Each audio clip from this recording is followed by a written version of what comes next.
orarmos toda a igreja juntos, né?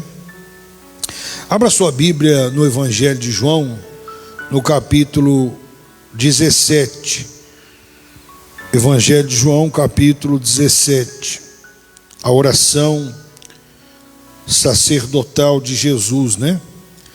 Essa é a oração mais importante em toda a história da humanidade. Essa é a oração mais importante e que traz para mim e para você alguns ensinamentos.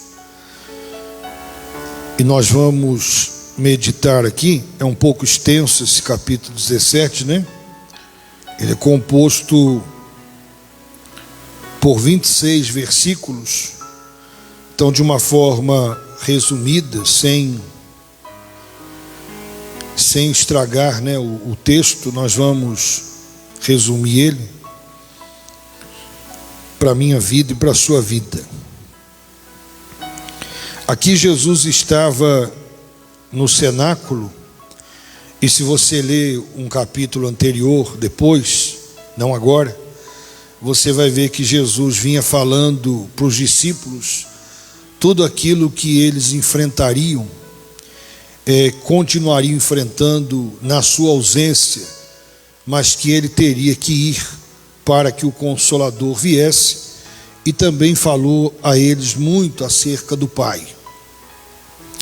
Aqui no versículo 17 vai mostrar a oração de Jesus. Uma das coisas que nós aprendemos aqui nesse capítulo 17 é o amor de Deus, o amor de Cristo por nós. É algo extraordinário, algo fantástico. Eu vou mostrar aqui para você.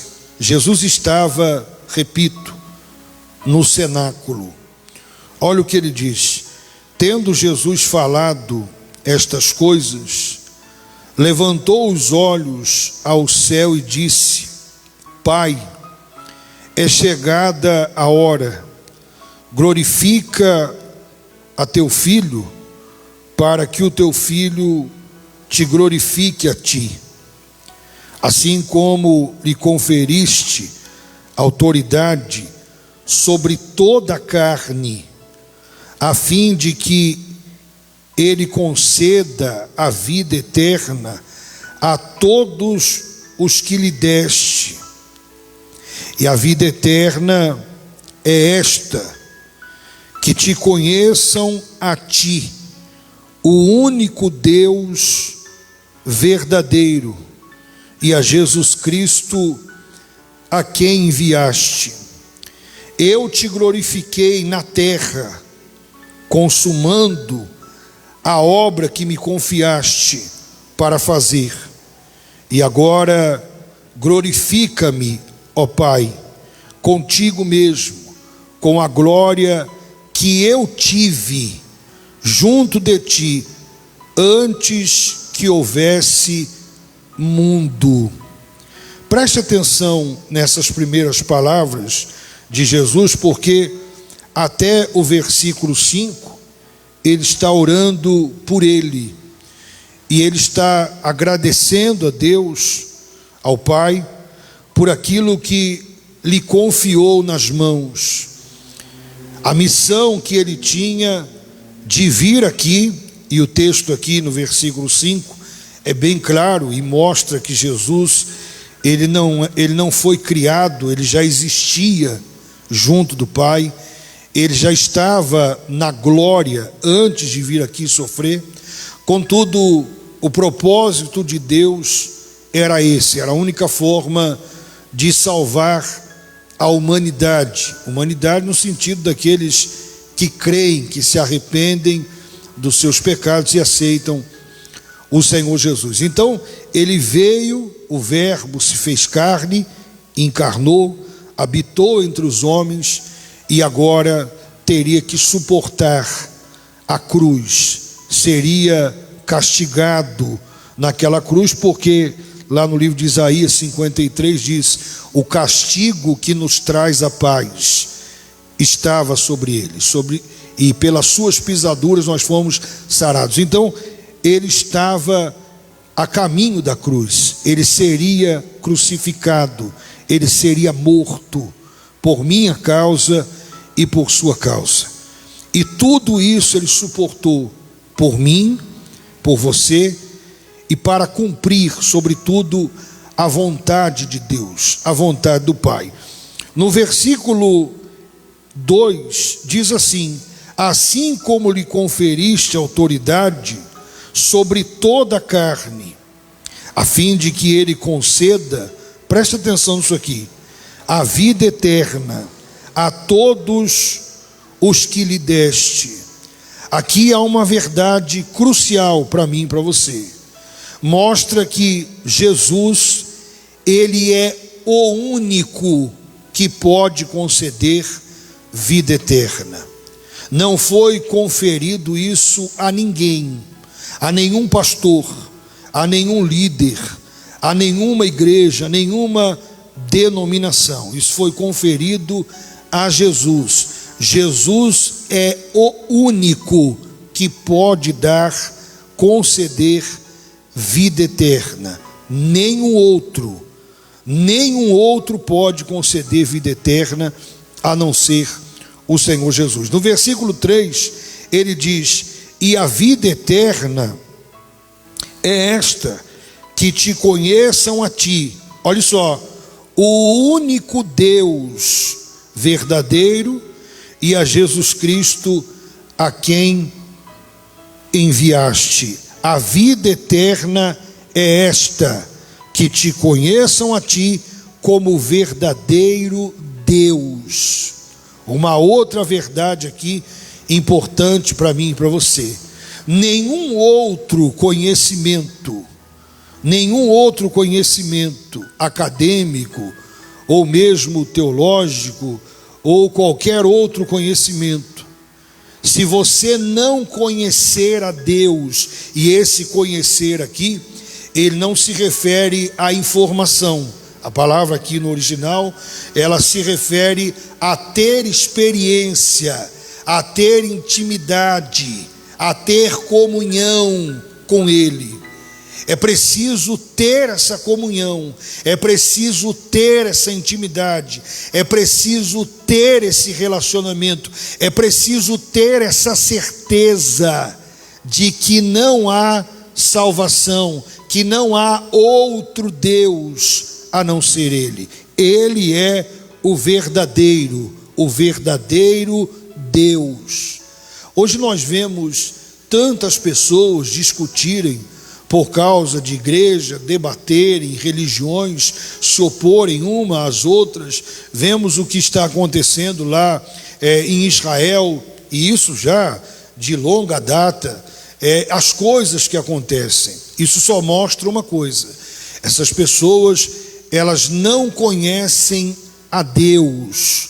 Elas têm e podem ter a informação, mas não têm comunhão, não têm experiência. Por isso fica essa guerra, por isso esses debates, por isso você vê cada um querendo puxar a sardinha, como diz aí no dito popular, para o seu lado. Porque quem conhece a Deus, ele tem desejo que outros também conheçam, porque Deus não é exclusividade de ninguém. O apóstolo Paulo vai dizer em Colossenses, lá no capítulo 2, se não me falha a memória, no versículo 11, que Cristo é tudo em todos. Que todos são esses? Todos os que creem. Então ele vai dizer aqui no versículo 4, olha só: eu te glorifiquei na terra, consumando a obra que me confiaste para fazer. Ou seja, ele foi obediente. Se você ler, por exemplo, lá no livro de Filipenses, no capítulo 2, um dia desse, se não me falha a memória, nós pregamos sobre isso, quando Paulo fala da condição que Cristo se submete como servo, e ele é obediente até a morte de cruz. Ou seja, ele foi obediente não por um período, não por um momento, ele foi obediente até a morte de cruz, até que ele fosse morto, sacrificado, ele foi obediente. E aqui ele diz que ele glorificou a Deus. E agora, no versículo 5, glorifica-me, ó Pai, contigo mesmo, com a glória que eu tive. Olha só que coisa fantástica isso aqui. Com a glória que eu tive junto de ti, antes que houvesse mundo. Ele estava lá, desfrutava da glória, deixou o seu trono, se esvaziou da sua glória e morreu por nós. E agora ele está a caminho da cruz. Ele será morto, ele será sacrificado, mas o desejo dele ali, naquele corpo humano, era voltar para a glória, desfrutar plenamente da presença do Pai, estar ali, ele próprio. Versículo 6: manifestei o teu nome aos homens que me deste do mundo, eram teus, tu me confiaste, e eles têm guardado a tua palavra.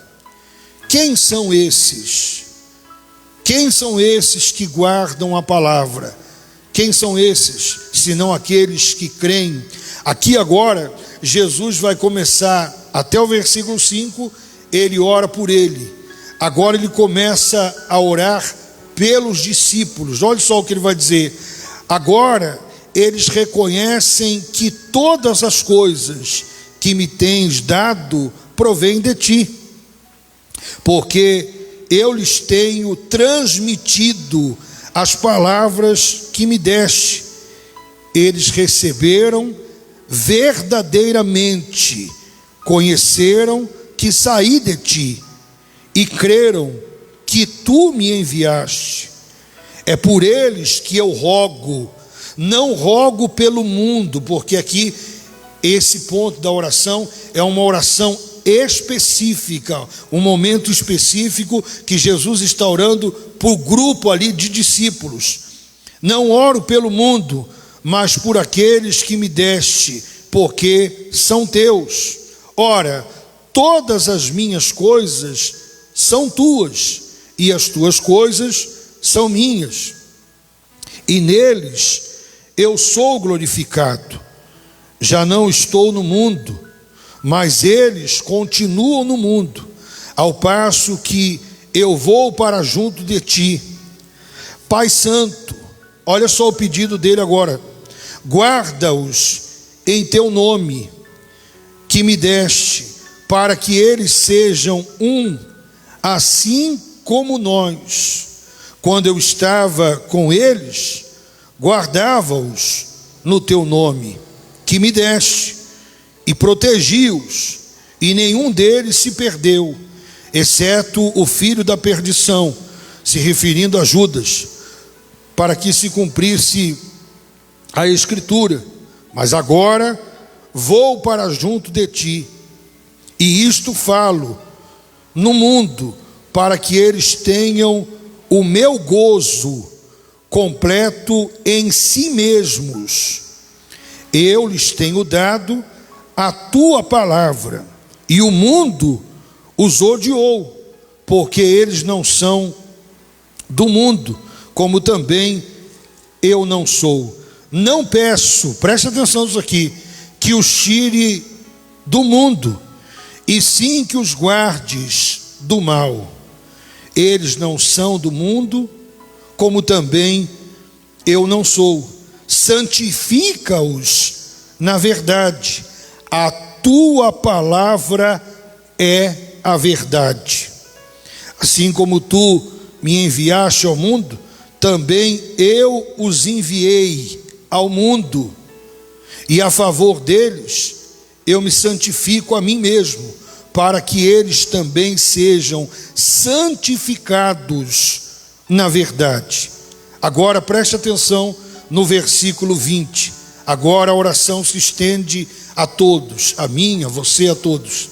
Não rogo somente por estes, mas também por aqueles que vierem a crer em mim, por intermédio da sua palavra, a fim de que todos sejam um, como és tu, ó Pai, em mim e eu em ti, também sejam eles em nós, para que o mundo creia que tu me enviaste. Olha só que fantástico o amor de Cristo para com os discípulos. No momento da oração, ele ora de forma específica para eles, mas tinha consciência que tinha-os ensinado a verdade, tinha pregado para eles, eles tinham acreditado, eles receberam a verdade, e ele pede a Deus que os guarde, que os livre, porque sabia que eles enfrentariam tribulações, sofrimentos, angústias. Será que você consegue entender o que eu estou te falando? O próprio Senhor Jesus orando pelos discípulos e depois em seguida orando por todos nós. Isso é fantástico. Ele sabia tudo que os discípulos iriam enfrentar, e ele pede a Deus que dê a eles força, que guarde eles, porque sabia o que eles iriam enfrentar. E ora também por nós, por mim, por você, que talvez esteja enfrentando um momento difícil, um momento de dificuldade. Eu quero dizer para você que o sofrimento que é resultado das nossas má escolha, esses não nos traz benefício. É necessário que você se arrependa, peça o perdão de Deus, se conserte com Ele e sirva a Cristo. Mas se você é uma pessoa de Deus, temente a Deus, que serve a Deus, que procura dentro das suas limitações servir ao Senhor, e mesmo assim você está sofrendo, você está enfrentando dificuldades, o vento está contrário, eu quero dizer para você: continue firme, não esmoreça, não olhe para trás. Eu ainda falava com um amigo ainda há pouco, que quando nós entendemos a verdade de Deus, nós seguimos o mesmo percurso de Jesus e dos apóstolos. Talvez não na proporção deles, mas o caminho é o mesmo. Não é um caminho novo, um caminho diferente. Aquele que é cristão, autêntico e verdadeiro, escute o que eu estou te falando. Nós estamos caminhando para a cruz. Nós estamos caminhando para a cruz. Jesus, antes de ser glorificado, primeiro ele foi para a cruz e foi morto. Eu seria mentiroso se eu dissesse para você que a nossa vida vai ser um mar de rosa. Não. Você terá dias de bênção na sua vida, eu creio nisso. Você terá o refrigério de Deus na sua vida, eu creio nisso. Você terá a providência de Deus na sua vida, eu creio nisso. Mas eu tenho que dizer para você, nós estamos caminhando para o fim. E antes de sermos salvos, antes de nos encontrarmos com Deus, esse caminho que nós não sabemos quantos dias, quantas semanas, quantos meses, quantos anos eles vão durar, nós não sabemos, ninguém tem a data. Mas nós temos que ter em nós que virão dias difíceis, muitos difíceis, tão difíceis que Jesus vai dizer lá em Mateus 24, quando ele vai falar sobre a grande tribulação, ele vai dizer que nunca houve, nunca. Eu sempre digo aqui, se você conhecesse, eu acredito que a maioria não conhece, a história da igreja no primeiro século, no segundo século, se você conhecesse, você ficaria estarrecido, você ficaria assustado. E aí, quando você olha para a história da igreja no primeiro, no segundo século, e você olha para que Jesus disse que nunca houve e nem haverá um período como o da grande tribulação. Mas se já acontecia tudo isso, e ainda ele disse que nunca houve, então quer dizer que vai ser pior, vai ser pior, vai ser mais intenso, vai ser mais intenso. E eu não estou aqui para atacar ninguém, mas aqueles que se dizem pregadores e servos de Deus, ao invés de abrir os olhos das pessoas, eles ficam a vida toda com a mesma conversinha, que a sua vida vai mudar, a porta vai abrir, esse é o melhor mês da sua vida, esse é o melhor ano, e o povo caminhando para o fim, sem saber o que vai acontecer. Daqui eu e você não levamos nada, absolutamente nada, você não vai levar nada. Jesus disse lá em Mateus no capítulo 6 que basta o mal de cada dia. Ele disse que eu e você não vivesse ansioso, não é para viver uma ordem dele. Ele disse: você não está vendo o passarinho aí, está estampado aí nos seus olhos, ele não trabalha, não fia, não faz nada, contudo o Pai Celeste o sustenta. Não valeis vós muito mais do que as aves dos céus? Afinal, não são as aves dos céus que é a imagem e semelhança de Deus, mas você. Aonde está a nossa confiança? Aonde está a nossa fé? Que às vezes somos tomados de desespero.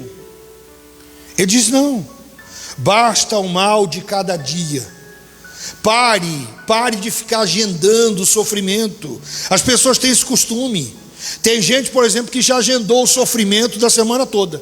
Amanhã eu tenho que fazer isso, na terça eu tenho que fazer aquilo, sexta-feira está chegando o dia de tal coisa. Pare com isso. Viva um dia de cada vez. Você nem sabe se você vai estar vivo amanhã. O amanhã não pertence a você e nem a mim.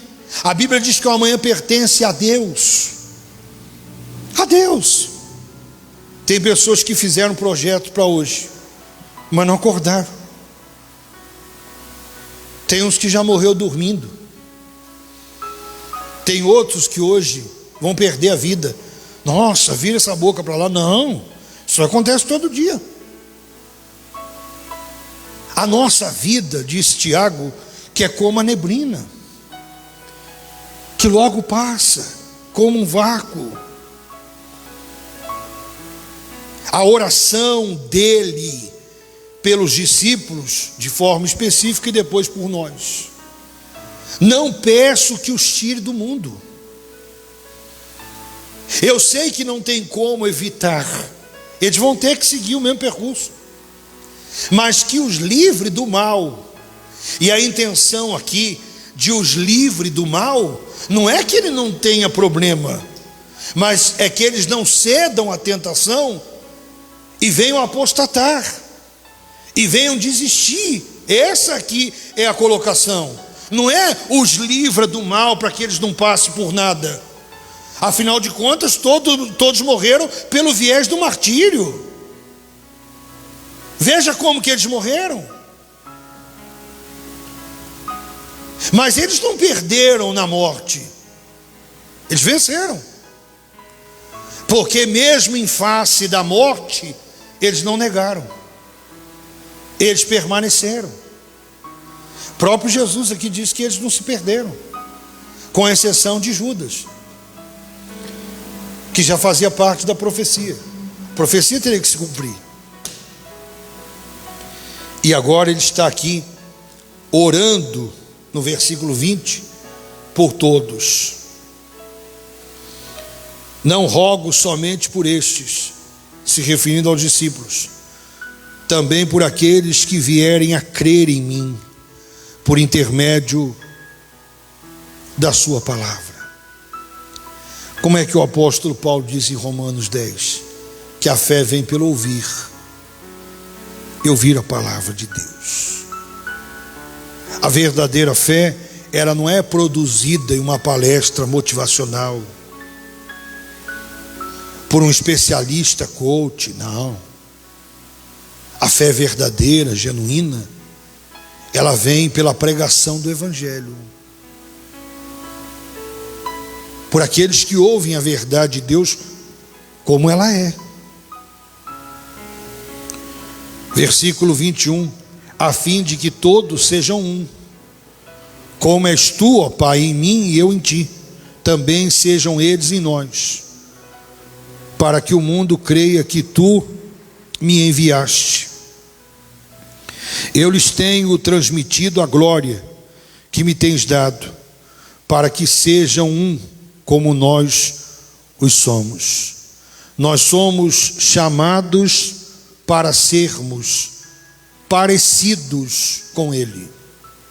Não é para que cada um crie a sua teologia e o seu estilo de vida, não. Nós somos chamados para parecer com Ele, ser igual a Ele, imitar a Ele, em uma só fé, em um só propósito. E não é isso que nós temos visto. O que nós temos visto é o mundo invadir as igrejas, a moda invadir as igrejas, pregadores, personagens se tornando popstar da fé, e as pessoas querendo imitá-los.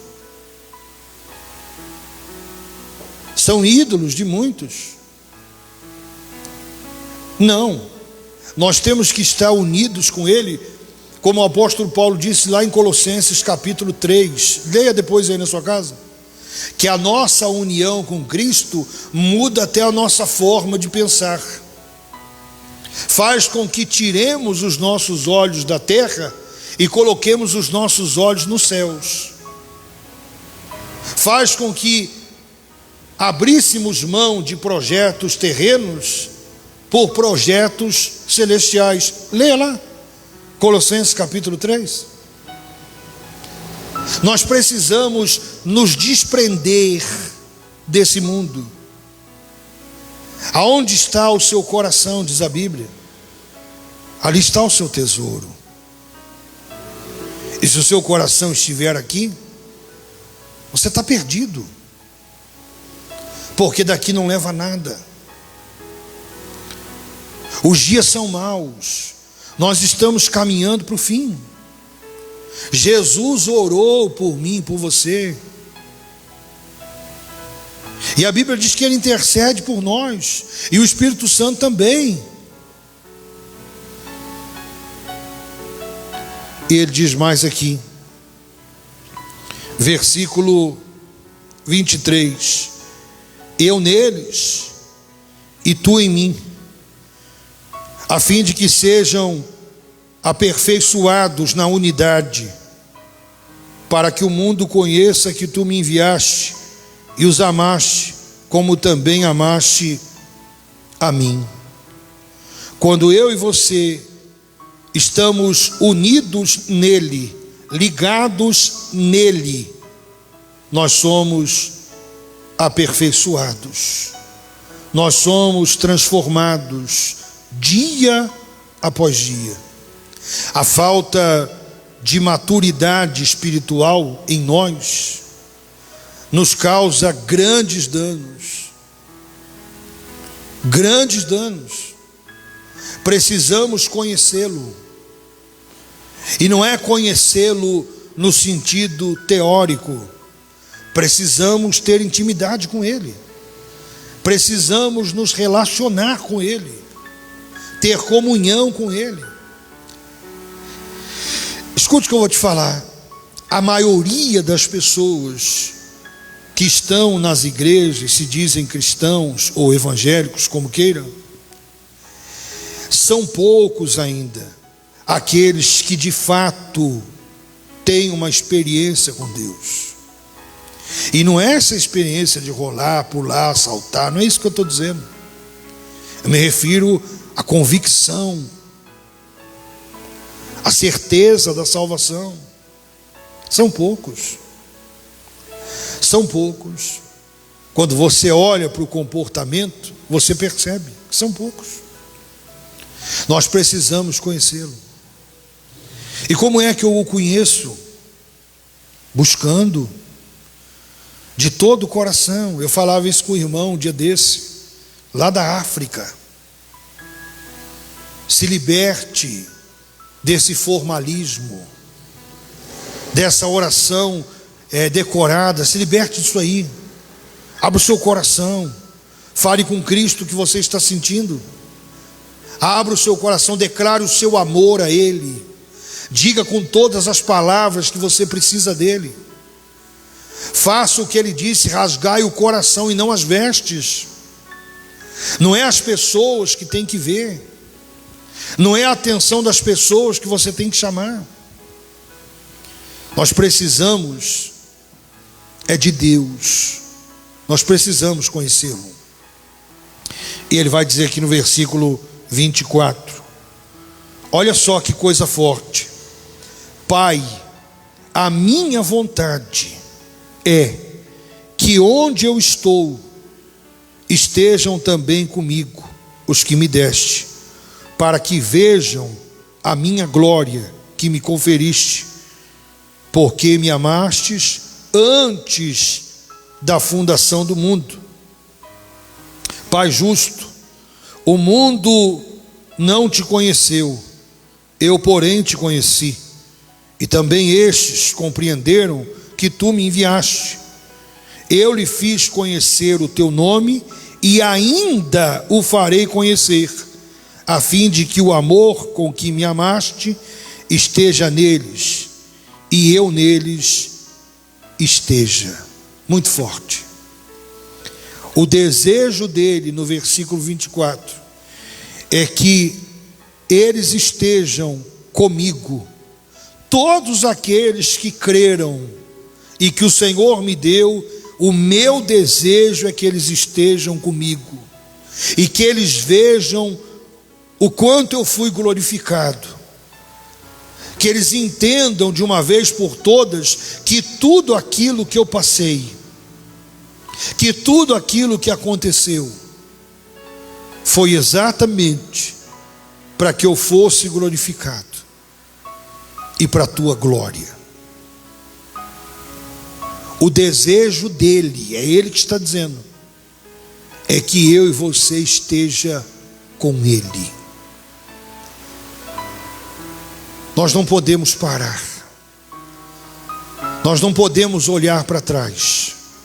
O percurso é o mesmo: primeiro a cruz, depois a glória. Depois a glória. Não é a glória para depois a cruz, é a cruz depois a glória.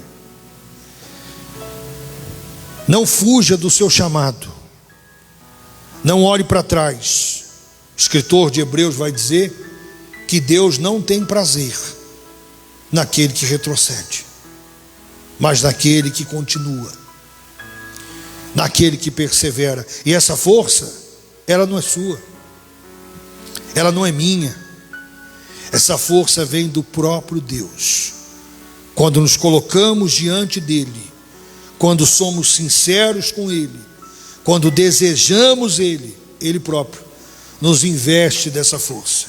Ele próprio nos reveste da sua armadura e nos livra do mal. E eu repito, esse nos livra do mal é no sentido que você não venha apostatar, não é no sentido de não passar por dificuldade. Dificuldade você vai passar, nós vamos passar. Nós estamos aqui, como disse o apóstolo Pedro, como peregrinos e forasteiros. Não é para você se acostumar com isso aqui, não. Não é para você desejar o mundo, é para você desejar o céu. Isso aqui vai passar. E ele, Jesus, diz a Bíblia, enxugará dos seus olhos, ou dos nossos olhos, toda lágrima. Já não haverá dor. O que Deus tem para nós, para aqueles que creem nele, é maior, muito maior, infinitamente maior do que nós imaginamos. Continue.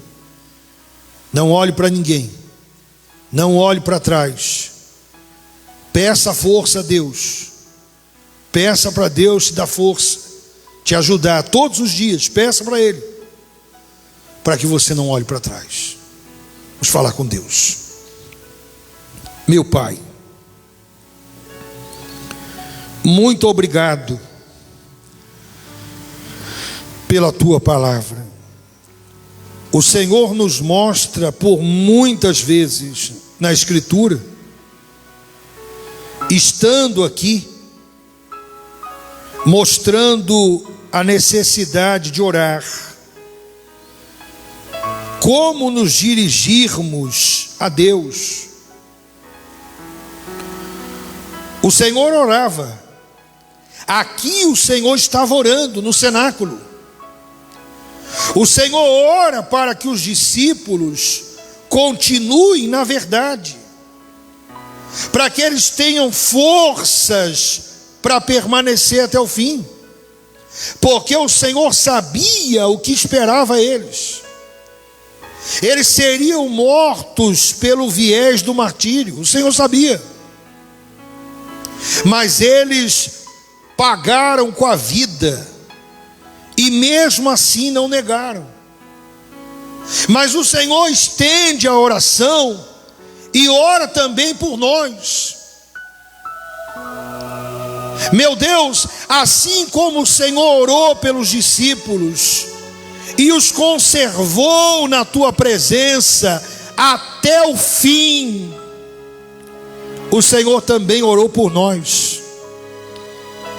E nós cremos na oração, nós cremos no sacrifício que o Senhor fez na cruz. Nos guarda até o último dia, Senhor. Nos guarda, nos livra até o último dia. O nosso percurso, nós não podemos mudá-lo. Estamos caminhando para a cruz. Seja conosco, meu Pai. Tenha misericórdia de nós, nos dê força. A humanidade está desorientada.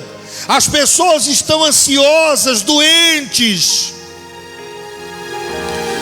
Mas os nossos olhos estão postos em Ti. Ninguém pode colocar um ponto final na nossa vida. Ninguém. Os nossos dias não são contados pelos homens, pelo Senhor. Ninguém nos leva antes. Ninguém, nada pode nos levar. Quem está no controle é o Senhor, meu Pai. E nós cremos na Tua palavra. Nos fortaleça, nos anima, desperta essa pessoa que está ouvindo e que vai ouvir essa palavra. Levanta, meu Pai, um exército de pessoas comprometidas com a verdade. Faça isso, meu Deus. Guarda o meu coração no Teu jardim particular. Vem regar-me com Tua unção, para que eu possa exalar Teu ser.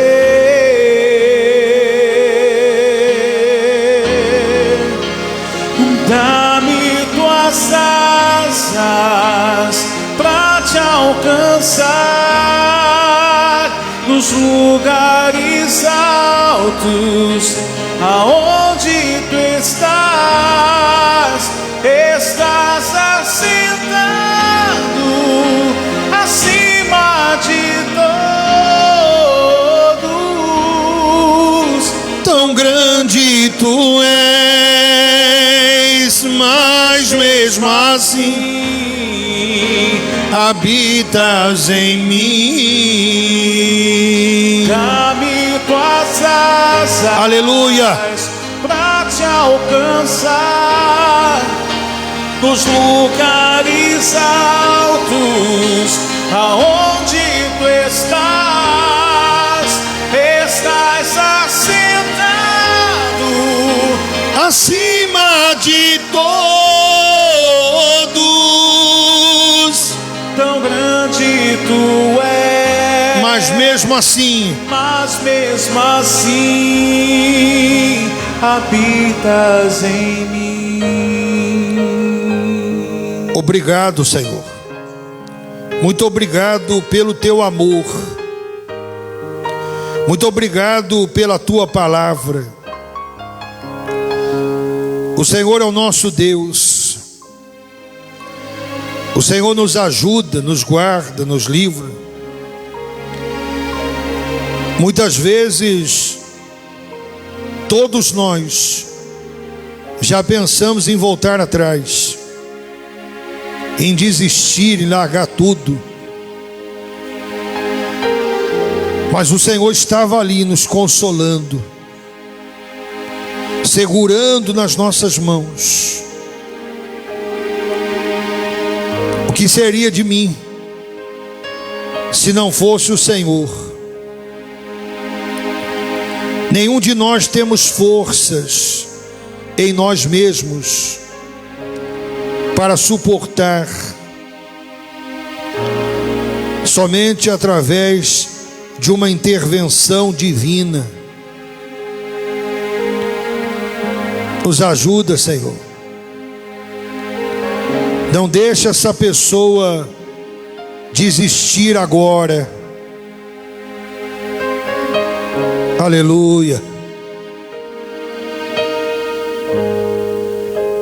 Você não pode desistir agora. Lembre de tudo que você passou até chegar aqui. Você não pode desistir agora. Falta tão pouco pro milagre acontecer.